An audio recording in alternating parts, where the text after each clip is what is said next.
everybody, I'm here to talk about my front pocket backpack from Saddleback leather in medium in the color tobacco. I'm also here to compare it to some other bags and why those bags are being returned and why I'm keeping this bag. I asked a group of people online and said, do you have any questions about a video I'm about to make? Like, what do you want to hear? And I got several questions, and I wrote out just a little bullet points for myself to reference and help answer all those questions. This might be a little bit of a longer video, but hopefully it's helpful and informative. Let's get started. I do want to say I'm a little bit disappointed that my search is over. I think I love the process of finding a bag just as much as actually receiving it.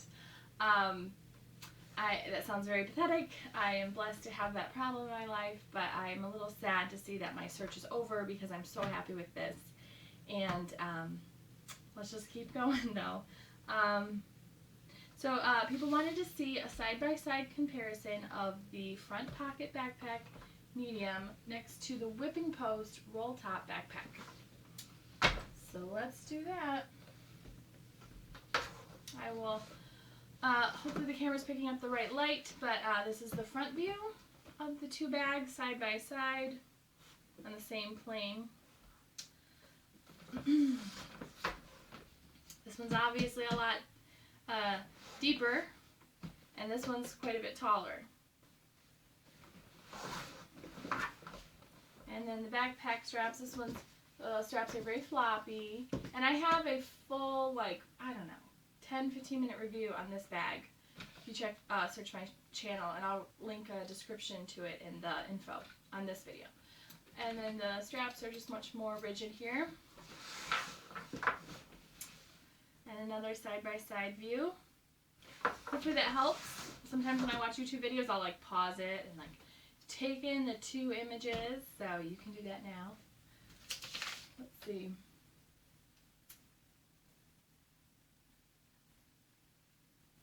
Okay, and then somebody wants to know the differences with the leather between whipping post and saddleback. Now that's a great question, but it's a little hard to compare them because these are two brand new pieces. But I have two pieces from these companies that are older, so let me show you those. We'll talk about the leather differences.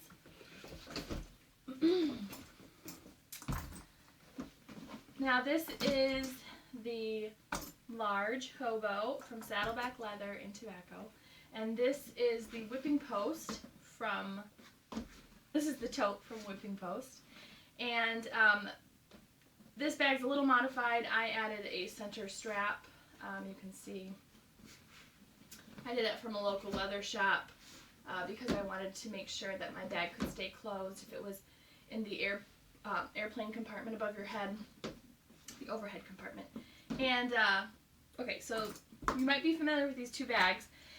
The differences between leather, I would say this bag is about 5 months old, and I think this one's about 4 months old. Saddleback leather has more of a matted finish, at least the tobacco color does, so if you see the light doesn't really shine off of it, bounce off of it, but whipping post has more of a gloss to it, but I wouldn't say too much. It's not shiny, but there's more of a matted, some bit of sheen, but not shiny.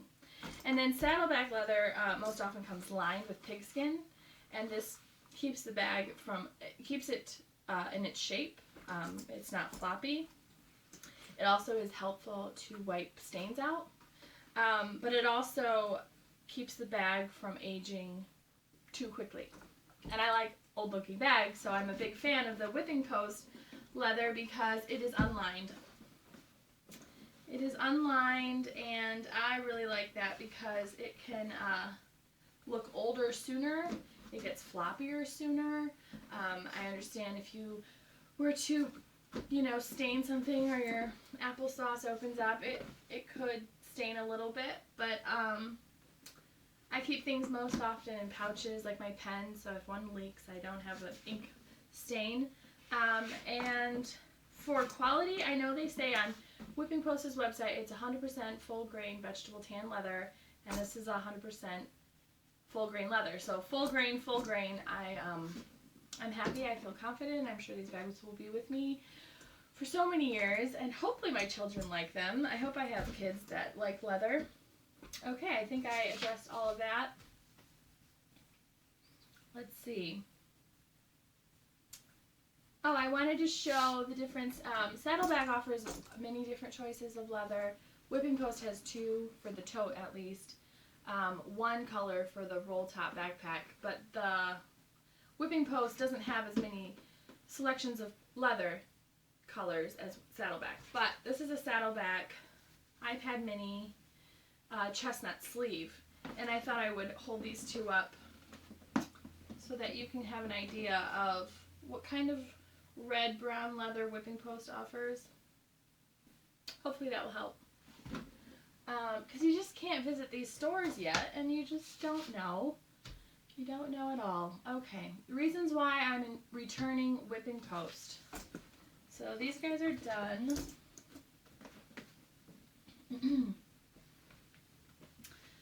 The roll top backpack, I'm returning it not because I want to.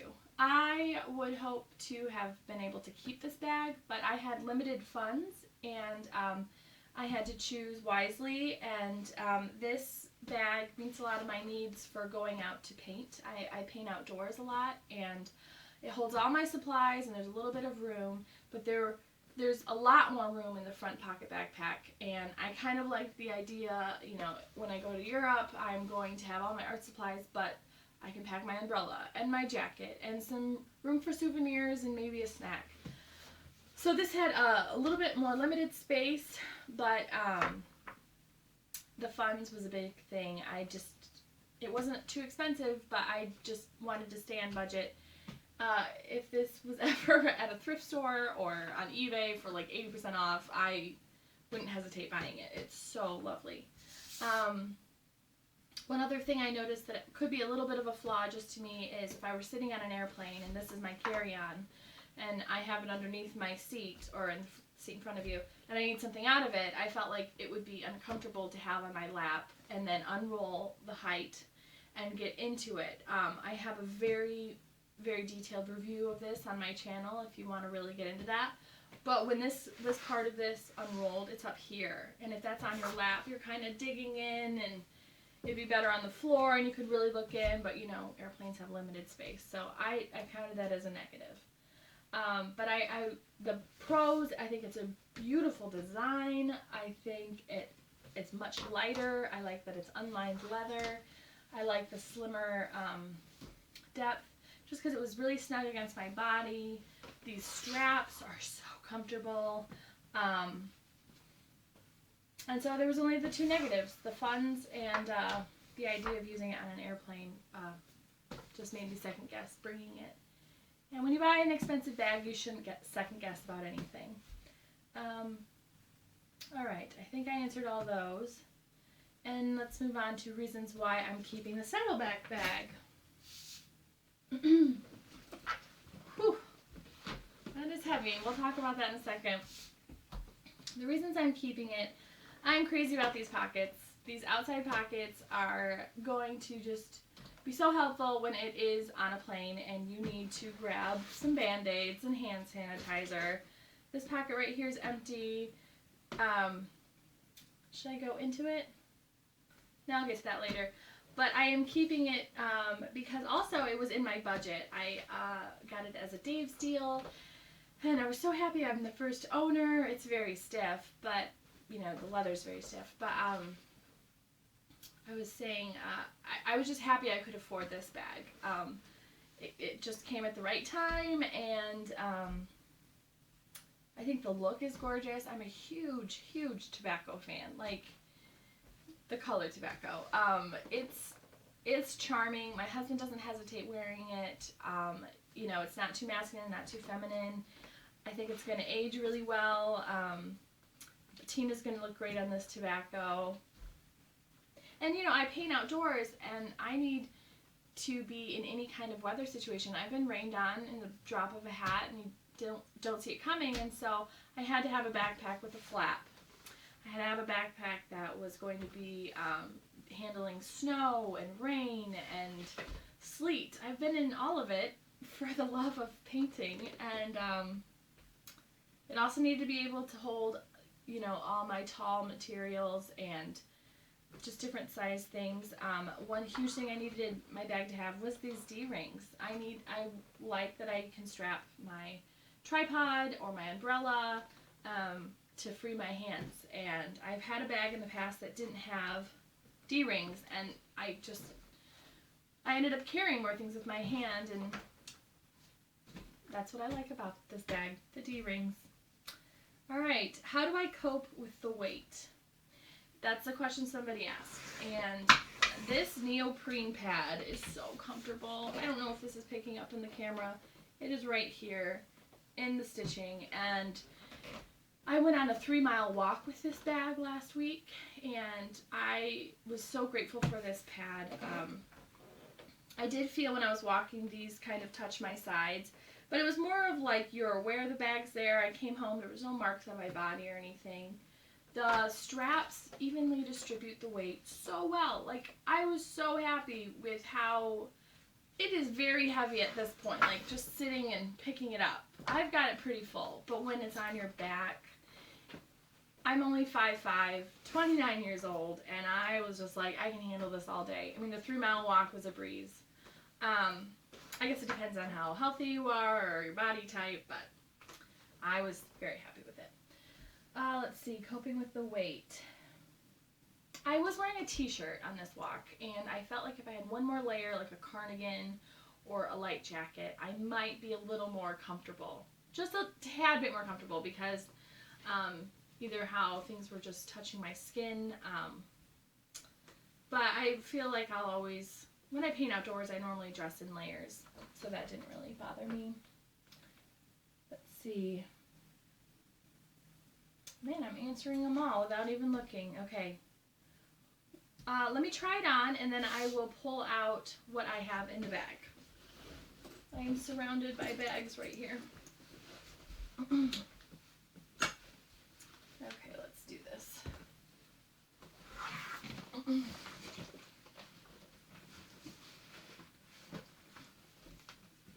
Hopefully my shirt is covering myself. All right. So here we go. I am 5'5", and I weigh just enough. And you can just see how this looks.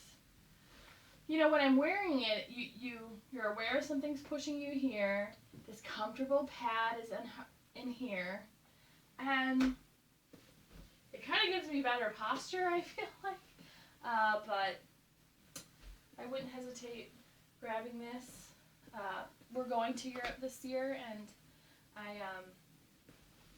I'm looking forward to just loading this up, leaving the hotel, and not feeling like there's too much on my back. Okay. So you had a chance to see that.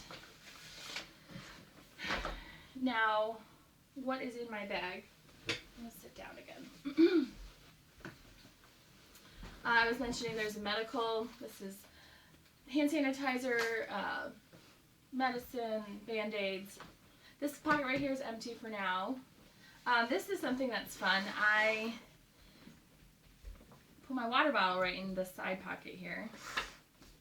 This is, you know, let's see, 24 ounce. And I like that I can easily grab it because I tucked the pocket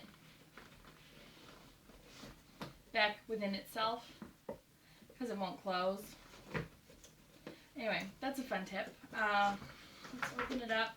And it is so stiff, so I have a hard time opening it, but it'll get easier and easier. Behind here, or in this front pocket, I have a long trifold wallet. And this is about 6 months old, so you can kind of see the difference in the tobacco and the patina. I have a medium moleskine notebook, and then there was still room in here, but just for now, those two things for sure fit. iPad mini behind the front pocket, and the chestnut sleeve would fit back in here as well. But that's helpful on airplanes when you're watching a movie. Alright, keep going, Danae. We have the closure. I haven't figured out what I like or how to use it in the way I want, but I added a keychain so it won't go through all the D-rings. And I normally just grab it, and it's kind of a heavy keychain, and it's just kind of a counterweight, and the leather just kind of, it doesn't really open up too much more than I want it to. Here's the inside. I got it pretty full.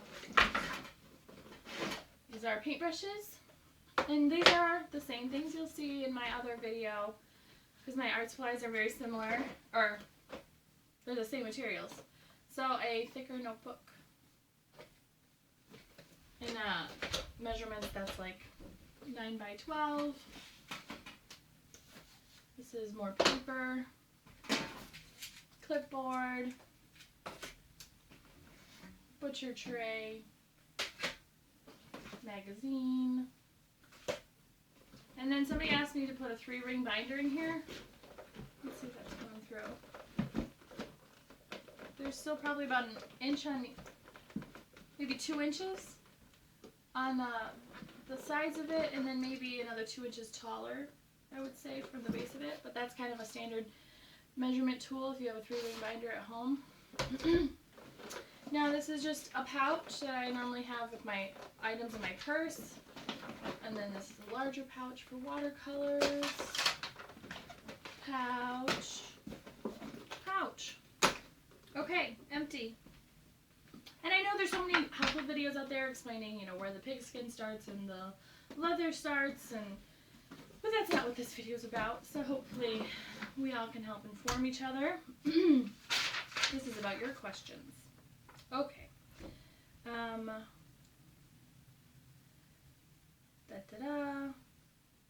Somebody asked me if I could put a baby inside the bag. I don't have a baby yet, but I could find a baby. I have some friends that have babies, but I'm not going to do that in this video. And so I can't help you, sir, with that question. And then somebody asked, what would I change or keep about this bag? That's a very good question. I think that I would, what did I actually write? I know there's a lot of talk about wanting a smaller version of this backpack, but, you know, if you want a smaller version of this bag, I feel like Saddleback has other options that aren't backpacks, you know, like the large satchel. I've experienced the messenger, the medium satchel, the large satchel. I don't own any of them now, and what I'm grateful for from Saddleback is that this backpack is very comfortable because it's a backpack. Sometimes they've made all their bags be able to convert into backpacks, and I was in Rome last year with the medium satchel, and I had it in backpack mode all day, the whole trip. Well, not the whole trip because it was uncomfortable. My husband didn't like it, I didn't like it, and I think it's because it's a great bag, but not a great backpack, if that makes sense. So this bag does not try to be a shoulder bag, shoulder strap, crossbody. It is just a backpack, and they have designed the straps so well. I'm very happy with it, very comfortable with it compared to their other bags. Though their other bags have great purposes, I just think they don't need to all overlap, if that makes sense. Let's see if there's anything else. Man, I didn't have any complaints that I would change. I'm grateful for the closures because I feel like if I were in a crowded area of town, I feel like it would take some thieves extra effort to get into my bag. You got to consider, you know, if it's that drawstring opening that they have on their bucket backpack. I mean, that can just easily be done without you feeling anything, but I feel like this tug and opening, and it would take them quite a bit to cut it and to get in, but I mean, still I'll travel smart and maybe have my bag in front of me on some parts of town, but I feel just comfortable with it. Anything else? Man, I think I have done it all. I have informed you all on everything. So if there are any more questions, I wouldn't mind answering them in the comments. Be sure to look in the info of this video because I will link you to videos I've done on other bags that I've mentioned in this video. And Wow, that went faster than I thought. Okay, thank you again, everybody. Have a good afternoon. See you.